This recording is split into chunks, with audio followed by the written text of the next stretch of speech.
Good morning, everyone. It's right after Easter, and I hope each and every one of you had a wonderful Easter weekend in whatever shape and form that looked like.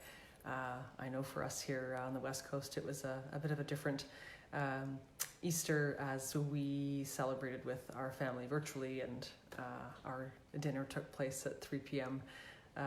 On Sunday, but it was still great to connect with family members and share in some good memories and see some familiar faces on a very traditional holiday for many people. I also find, right now these beautiful blooms of spring, and it can't help but bring a smile on my face and a sense of renewal. And usually at our house, it usually means a lot of window washing. So it's a perfect weather for that. Today is also the launch of Family Caregivers of BC's podcast, Caregivers Out Loud. And I can't tell you how excited we are to launch this, and the team's been working really hard behind the scenes. So it's fabulous. We hope that you'll check it out on the website and have a listen to it. So welcome again to our Facebook live edition this week. Tomorrow we have Kate, who's going to be doing meditation with us again, which was a lovely way to start our day last week. Just a reminder that if you're an active user on Facebook, we'll be happily checking the inbox and messenger for any of your questions or comments or ideas or feedback. We'll happily make sure that gets monitored. And the other piece is just that because Facebook Live it's a public platform, we're just not able to ensure confidentiality and privacy.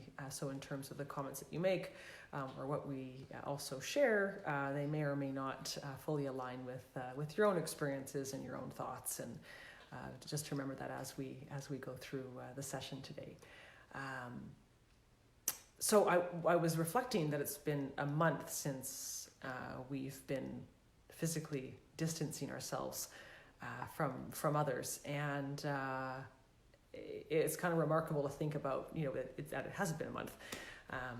And then over the weekend, we actually were listening to a podcast where Esther Perel was one of the guests, and her big focus is, of course, around relationships and quite a few undertones of self-compassion with the people that we're caring for, with ourselves, whether those people are living in our homes, whether they're at a distance, or even if we're living on our own, and yet we're still caring for someone.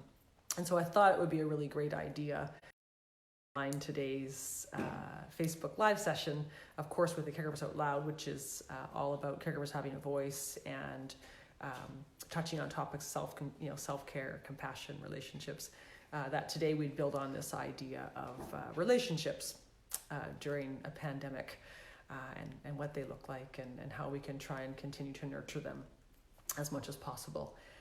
So before I launch in, the other thing I do want to say is that we do have 3 meetings going on here in our home, so I apologize in advance if there's any mishaps or if there's a crazy dog that runs through the screen. So I think it's safe to say that most of us are spending the most time we ever have with the people in our direct household. For some of us, that might be the person we're caring for, or it might actually just be ourselves, or maybe we're caring for someone that we can't actually see at the moment, or they're long distance. I was joking with a friend over the weekend that we who have single children, that we're saying there's nothing like a pandemic than making your teenager your best friend. But with all that comes these adjustments that we have to make with our relationships.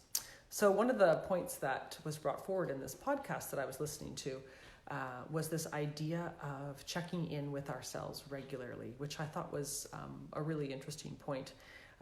While we might be establishing these new normals and these new schedules, this idea of increasing self-awareness with how we're feeling. And last week we talked about self-awareness and how it's key to our self-care. So one of the points that was brought up in the podcast was this idea of checking in how you're feeling first thing in the morning. So are you feeling energetic? Are you feeling tired? Do you feel like you've got a lot on your plate? Are you worried about something? And even just having that awareness of how you're feeling is really helpful around perhaps how you're going to shape your day or what you might tackle during the day. And then be able to check in, once or twice more to see how that changes. And then based on how you're feeling, this idea of how trying to adjust our expectations according to how we're feeling, or at the very least, as we said, just by starting this process. Because we know it can really affect our ability to care, how productive we feel, our ability to be present in the moment. And if you're able to, if it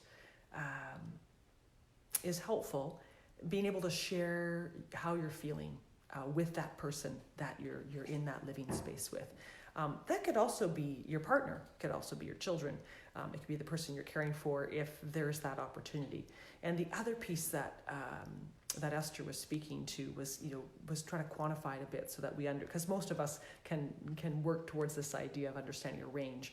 So maybe you're feeling like you're an 8 this morning, or maybe you feel like you're at a 4. And if you're sharing workload or sharing space, being able to share how you're feeling can often help with other people's understanding of where you're at in that particular moment of the day. So I thought those were some really good tips. The other thing that we talked about was this idea, and this built on last week, of giving yourself a break. So we talked about self-compassion and building on this idea of being kind to ourselves. And one of the things that they talked about was this idea of what's reasonable for us to do in a day, and how can we, because it's not always possible, but how can we adjust how we might go about caring? So Esther Perel talks about how we're sharing space all the time, and we typically have more screen time, both of which can be draining for our energy levels. So she was stressing the importance of taking a break. And for some, that could be taking a break from a screen. It could be taking a break from our caregiving duties, if that's possible, and even if it's just for a few moments. And it's going to look very different for everybody. So for some people, it's going to be trying to get outside and be physically active, whether it's walking or sitting outside in the sun and doing some meditation, sitting outside and reading, spending some time with the person that we're sharing our household with through some shared physical activity.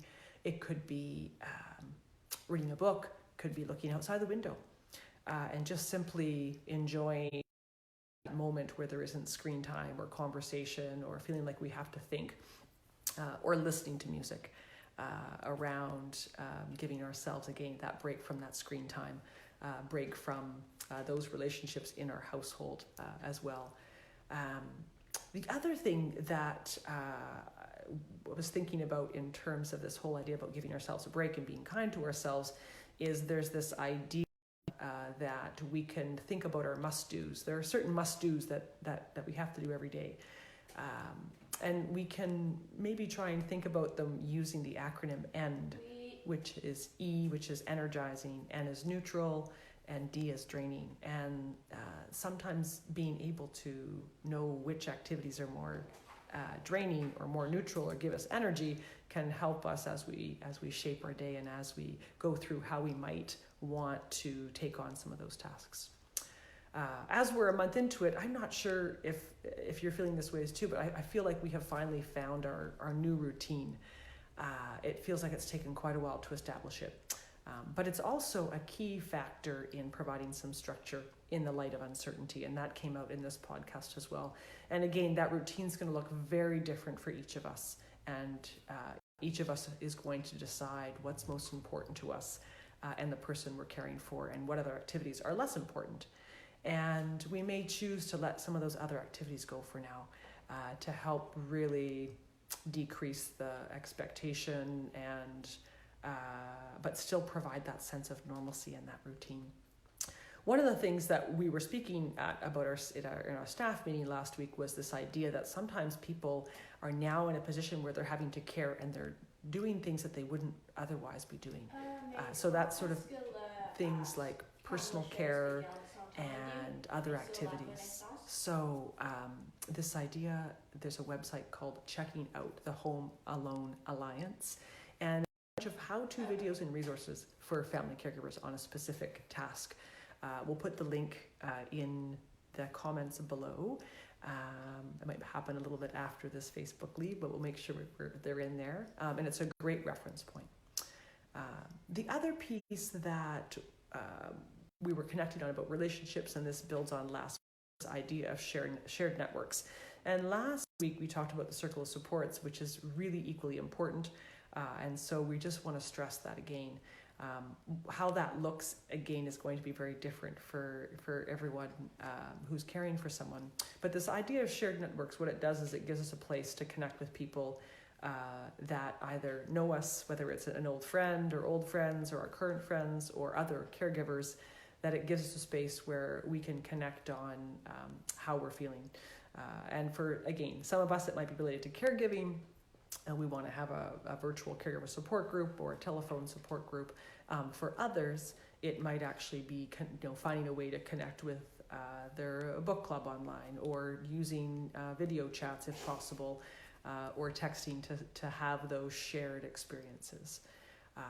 So again, coming back to this idea of not leaving our circle of supports to chance, to working on nurturing them and managing them, to help support us through what's going to be a little more of an uncertain time in the next, conceivable future.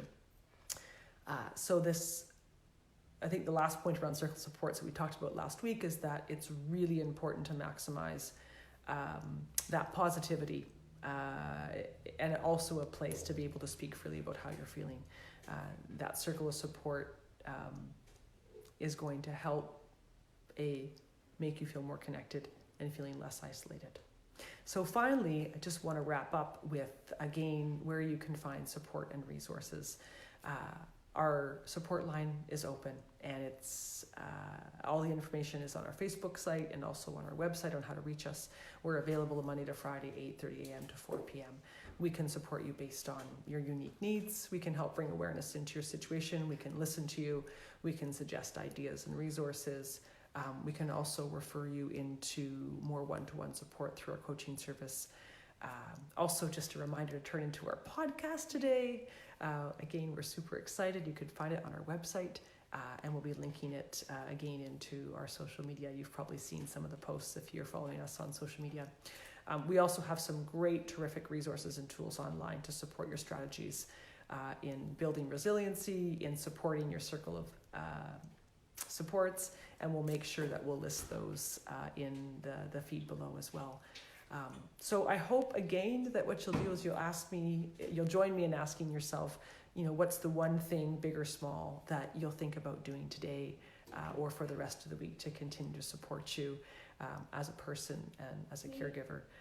So thank you for joining us, and we will see you soon, and have a wonderful sunny day. Bye for now.